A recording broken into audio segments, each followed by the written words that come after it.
Welcome back to the Daily Yield, everyone. Thanks to everyone for following along. We're here live at 2 p.m. every day. And if you've got a question, jump into the chat at any time and we'll get to what we can. Today, I'm here with Sam Odio, founder and CEO of Plow, and two engineers from the team, Daniel and Jonathan. We're discussing seeds today and the instruction files that are at the center of everything that Plow is building. So let's talk about what they are and what it actually means when one works. There's a signal ladder for Plow that Sam's been thinking about, from someone creating a seed to recording a video about how to use it, publishing that seed on Plow and having others use it, and then have others share their own seed on Plow, and so on and so forth, and so it grows. So today we're going to walk through that ladder with Plow, what Plow is learning from it, and then we're going to bring in someone who actually built a seed outside the team and wants to grow it with our help. So let's get into it. I'm going to start with you, Sam. Could you just let us know your best definition of what is a seed, please? Yeah, you can think about a seed as a how-to or a recipe for agents to install or write software on your behalf. So you might today be an accountant, for example, or maybe you are a sales rep, and every day you go online and you see all of these videos of others using AI to make their job easier, and some are using AI in accounting to prepare taxes, or sales rep to do cold calls. And when you're watching those videos, it's just hard to know, like, are those products actually working, right? And so we create an artifact that makes it possible for somebody who creates a video like that to share out their workflow and how they use AI and what tools they use, and also actually share out whether or not it really works. So you can download it and then you can report out, does this work or not? It's actually not that different than a recipe site. If you're trying to bake a cake or make a casserole, you might go to a recipe site and find a recipe for that cake and then look at comments to see who else has baked this cake, how did it turn out for them? Did it taste good? Was it delicious? Did they have to substitute ingredients, etc.?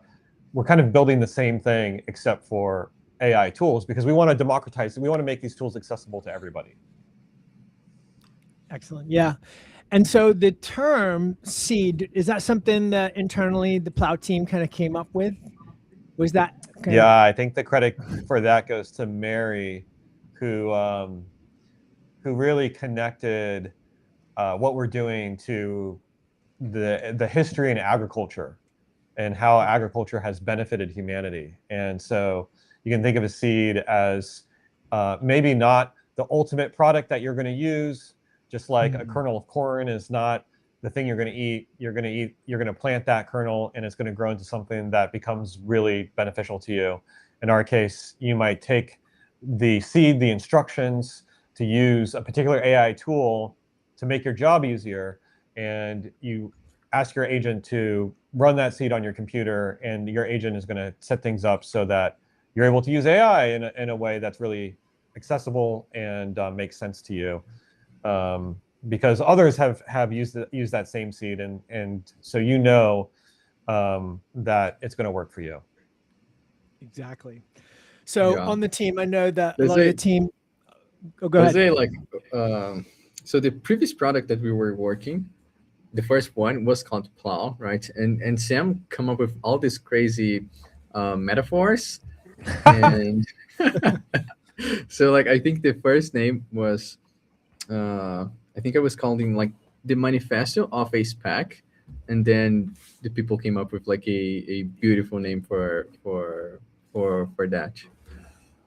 Yeah, and honestly, I want to use the name OpenSeed because this is an open convention that we want others to adopt. You can think of it as a convention in the same way a resume is a convention, or even a how-to is a convention. If you go onto a website and see a how-to for how to install or use a particular piece of software, you kind of know what to expect. And we want to create a version of that. A recipe is a convention. Okay, the ingredients are going to be on there. How long you need to warm the oven is going to be on there. The steps are going to be on there. We want a similar convention for writing and installing software that is recursive and and easy for agents to understand. Excellent. Yeah, I can see the utility, and I can see also how we collectively can combine to enhance each other's lives with the seeds that we develop ourselves. But one thing I am thinking about, just trying to think a couple of steps ahead, is how do we make sure that those seeds are trustworthy? Is there some kind of mechanism that we can employ to ensure that there's no equivalent to some malware or something? How do we deal with that? That's why we got this guy. You should. I Jonathan. mean, in some ways, there's some parallel with your. I can imagine with your work at Apple on the Mail app, right? Well, I'm just gonna let Daniel know when you type, we can hear it and it's cutting in. Go ahead, Jonathan. Okay, so Jonathan previously for 6 years was an engineering lead or the engineering lead. I was an engineering manager at Apple, and the last thing I did was on the Mail app for Mac OS X. And of course, you can get tons of mail, and you need to make sure that the contents are trusted, won't interfere with your computer. I think we all had like issues in like the old Windows days where you would receive a message and it could lead to crashes or security issues, and that's like a huge vulnerability vector. And the same thing with running untrusted or software from sources that you don't know. You need to make sure that you can trust it, but that there's also additional software guarantees that we can do on top of that as well. So with Mail, there was a lot of just like hardening frameworks, but also running things in a sandbox. In fact, Mail was one of the first projects approached like, hey, can we have sandboxing work on the Mail app because it's such a huge vector. So a lot of those techniques can be applied here. Some can even be just like automatic code review. Some can be, we'll run it inside a sandbox, see what it tries to do. So there's a lot of different techniques that we can do to try to ensure some amount of trust. And obviously, humans also need to make sure that they know what they do, so we can say what this is going to install and do you need it. And hopefully we make it easy for seed developers to have the least amount of privilege possible so that they only have the seed do the things that the seed needs to do. And that kind of lowers the possible vectors for security issues. Because every seed is open source and it's an open convention, it makes it easier to really understand what's happening, you know, in its natural language. So it's English or it could be Portuguese, and that allows you to kind of understand, okay, what is this gonna do? It's intended to be very readable, and that way make it harder to install malicious code under the radar. I subscribe to a few newsletters, and a lot of the posts I see is about these chain attacks that someone got access to a open source developer that contributes to some package, and now all the packages are affected. So what does Seeds change about these types of attacks? You know, I think in the future, it's going to feel like running somebody else's software is going to feel a little bit like wearing somebody else's underwear, where maybe it's clean, but it just doesn't, it just feels gross. And the reason for that is, especially with open source software, because there's so much scale behind it, it's a very tempting target for supply chain attacks.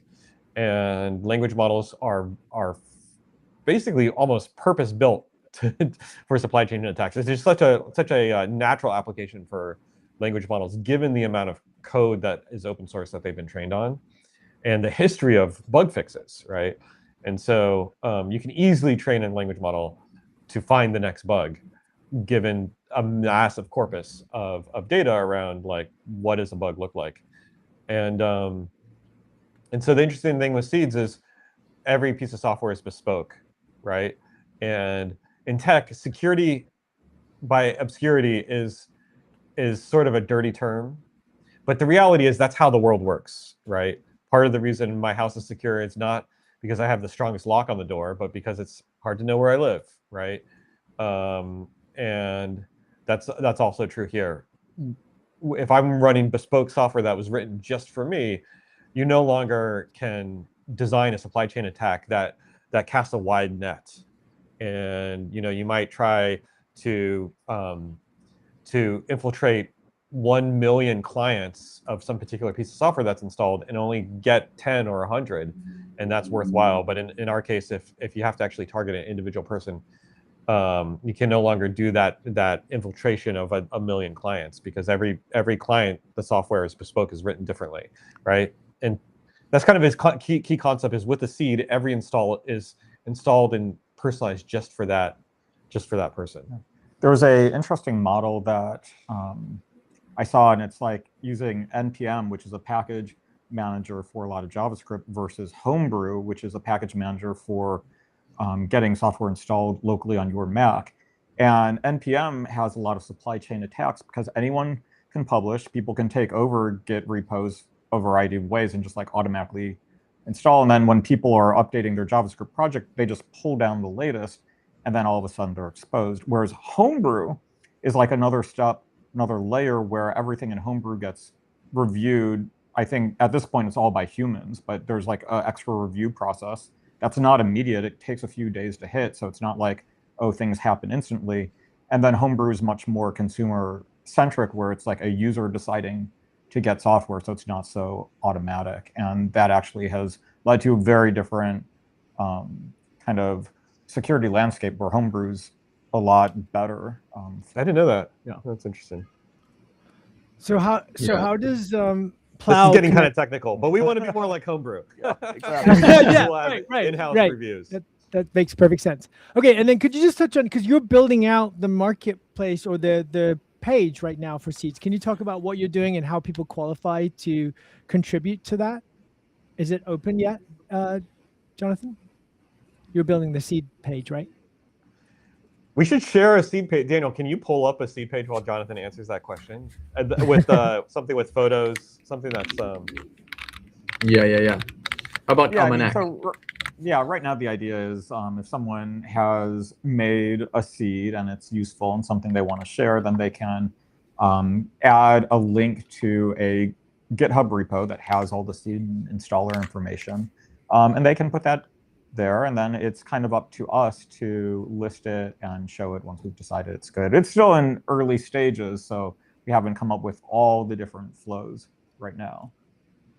Well, I'm going to guess that this is super relevant to our audience, and it actually is very relevant to our guest, because I happen to know that Melissa, who'll be joining us in a moment, she actually has a seed that she's developed that she would like to submit. So we're going to introduce her into the mix here, and we're going to talk to her a little bit about what her seed is and how we could maybe help her get it listed here on the seed page. So can we bring her in, please? Yeah. Hello. Welcome, Melissa. Hi, Fernandez. Melissa. Now, Thank Melissa you. is joining us from, I'm going to try and say this right, Balan, Brazil. Did I get it Belém. right? From No. Belém. Okay, totally butchered it. Okay, I'm so sorry. Well, tell us a little bit, Melissa, about your seed and how you found out about Plow. So the first time I heard about Pluck was in a video from Daniel, and he talked about seeds be like a cake recipe, and I was like, oh, this sound like a prompt, but isn't a prompt, just that. And this is why I start study more about this, and I submit a project in hackathon they made from Instagram, and almost win, but no. And You should have Right won. now- You should have won. I try to Yes. create new seeds right now for students. I have a project called Study. Is a new way for learning for AI. Don't just give you answer, but make you really learn. I can show you guys the Sure. project. So it's a learning use of the. Okay, go ahead. Yeah. The first So, time Melissa- it was to be a project for students here in Brazil, but right now I think in create seeds for that. Like everybody can create a personalized AI tutor. They can right now, but right now, with the same method we have in a page. Sharing my screen right now. So is the plan? So just sharing, Melissa is the a person that joined the hackathon, and she almost won the hackathon. But there was one feature that the one-shot install of her seed didn't do, and there was a condition to win based on that. But yeah, it was almost a one-shot install. So just a minute. Oh, forget. Okay. Let's. This was the first project I did for myself is for all students I meet, and right now I create seeds for that. So if I just take a seed and give it for my agent, they can create this. The same method I use with flashcards, kits of study, teacher cares, a famous technique and question everything, but right now for personalization for you. So I work for give images to, for example, a student of medicine can create a screen stop sharing or not. Yeah, it's not sharing anymore. Okay. Your Thank you. Yeah. So now they can create a flashcards or frame a technique, show the body, and just shows the part of body and tries explain with the words and things like that. Personalization for Right. every person to study. Got it. So it's basically helps with learning by showing them pictures and giving them the word, and then they can associate the word in the picture, and that's how they learn. It's kind of memorization. Yes, but can change for everybody. So if someone is studying ride a car, they just have a audio and talking with AI. So change for everybody the way it will be applied. Melissa, do you have a seed for this already? Red, not yet. I'm creating, almost finished, and I think in more 1 week or some days I'm gonna finish. And what is the seed? Does the seed install? Does it recreate the flashcard software on your computer, or what are you hoping to accomplish with the seed? So I always start with a project in my VPS, and almost the part of my part of being more difficult right now, more hard for me is create flashcards with image, but almost that is almost working right now.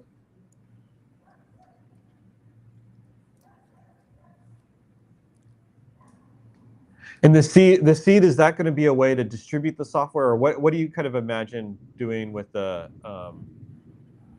seed itself? To be honest, I don't know yet. I was Yeah. thinking about, I talked with Danielle about send for block, but I don't know yet if it's gonna be a great idea or what to do with a seed FTP read. Interesting. I wonder what would be the most, for Jonathan and Daniel, what would be the most interesting application of a seed in this situation? Yeah. I think if we one thing that we could do, that we need to do, is like have this way to test seeds that people are developing. So for example, there was someone that was asking, hey, do you have a SKU creator for me to use to create my thing into a seed, or like how can I test if my seed is working? So if we have this infra, we could enable more people to be creating seeds, and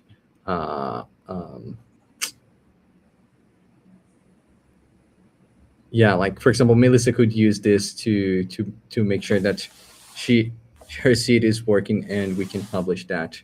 on Plow, and people are going to be able to install that. Yeah, I guess I'm just, like there's a world where you have a flashcard software that you can distribute and people can download it from the App Store, for example, as an application. And then there's a separate, but for that, I think a seed is less important. And so you don't, like if you're downloading it from the App Store, users can already do this. But there's a world, for example, where you need to use flashcards, but you don't want to share the data. Like, let's say you're in the medical field and you need to like catch up on your patients or something. You need a flashcard app to like with your patient data in it, right? And so you want it on your computer, you want it written for yourself, and so you want to take Melissa's software and customize it and deploy it on your computer. That's a perfect opportunity for a seed, right? And so I'm curious about, like, in this situation, if Melissa's creating like an educational training piece of software, is that something a seed is needed for? I don't know. I don't know the answer to that. Because that's the thing that characterizes a seed versus like an app that's downloadable, is that it has that specific location that is catered to you specifically. It's bespoke. Yeah, seed about taking somebody else's software and personalizing it for you, or redeploying it, mixing it with something you have on your computer, or building it on top of it and kind of redeploying it. I wonder if it could be based on learning principles that could be specific to the user. Like if somebody is like a visual learner, or somebody's more of an oral learner, or, like they could kind of come from the same principles, but they would apply differently based on the needs of the individual. Is that one way that it could be customizable? Yeah, I love that. I love that. This is the idea I create BCIT study, to be honest, because right now where I study, we don't have this personalized study. So I think Right. it's exactly that. So rather than it being like, where conventional educational methods might not suit everyone, if you have special needs that are more geared towards, for example, flashcards visual, then you could use this seed and it would create that kind of custom way of learning.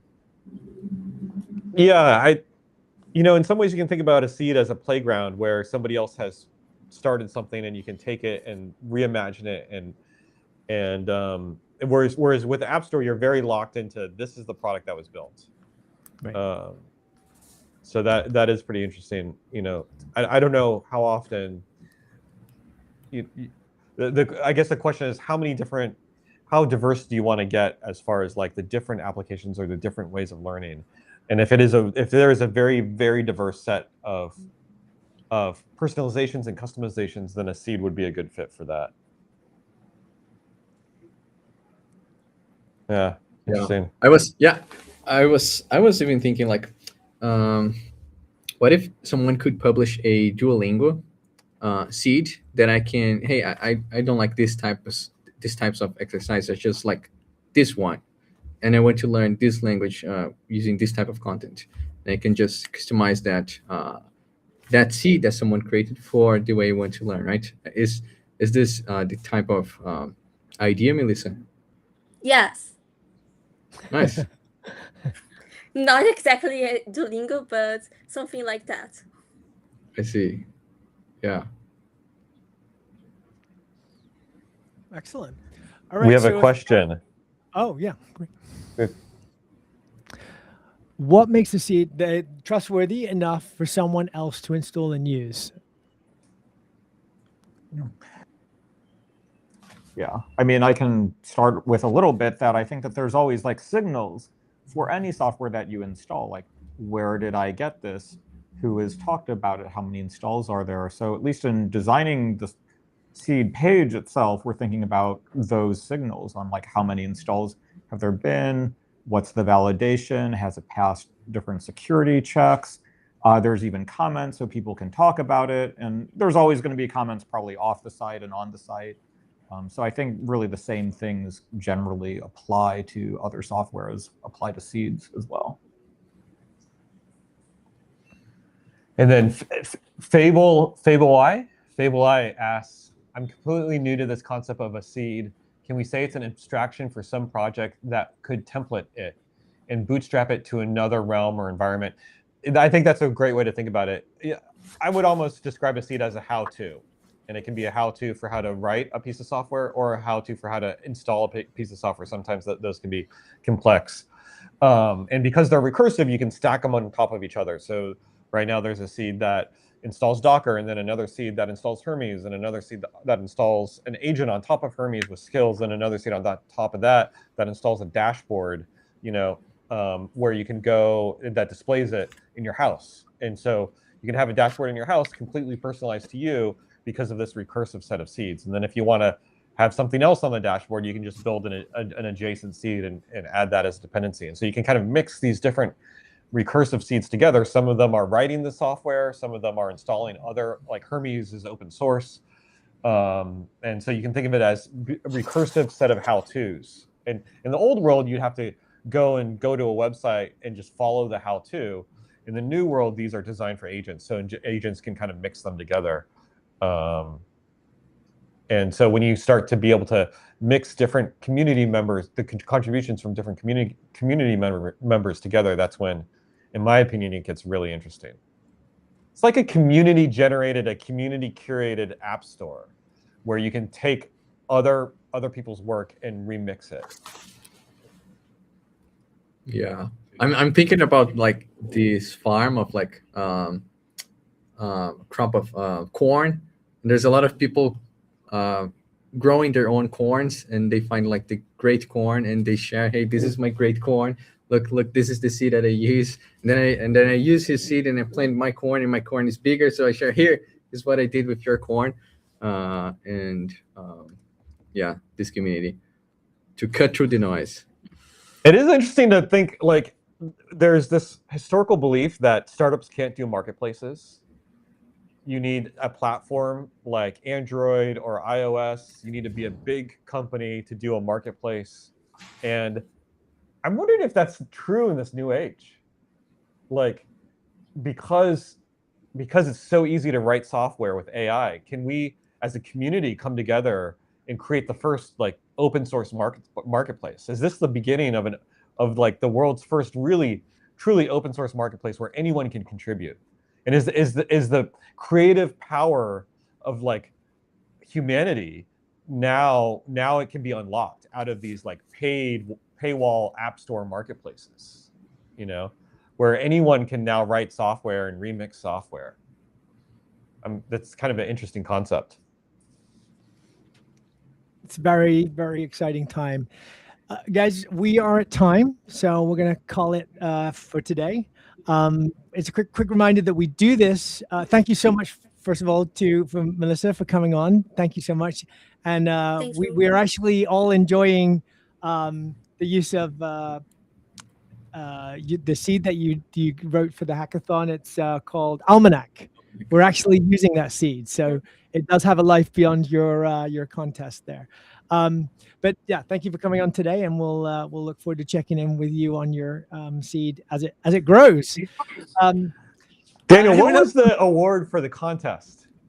So here's the thing. There was a condition we gotta to give trigger. it to Melissa. We gotta give, if we're using the Almanac, we gotta like if we're gonna build on top of Almanac, we have to give Melissa the award. So it was a $200 subscription on Codex. Melissa, you earned it. You earned that subscription. So yeah, thank you for Almanac, and I hope we can run with it and do something with it. Nice. Thank Yeah, you. congratulations, Melissa. I'll be in touch with you later. Okay, yeah. Goodbye. Excellent. Yeah, ciao, ciao. Excellent. All right. Well, quick reminder that we're here every day at 2 p.m. To talk about these kinds of things. We won't be here tomorrow, though, because we're going to be honoring the Juneteenth National Independence Day, which is a federal holiday here in the United States, celebrating the end of slavery here in the United States. So we won't be here tomorrow, but we will be back on Monday at 2 p.m. So please join us then. Anything anyone else would like to say before we sign off here? And goodbye. I just want to say Sam's quality on this image is looking really good. Like looks like a professional. Professional, very different from what he was pitching, like being He raised the not bar being on the fancy, production. not being fancy. Yeah, doing like those movements, recording stuff. I Yeah. like what I'm seeing. Yeah. Yeah, and Yeah. and today was our peak audience. Looks like we're getting better every day. Nice. Up and to the So right. thanks for baby. everyone that joined. Thanks to everyone that joined. We'll see you on Monday.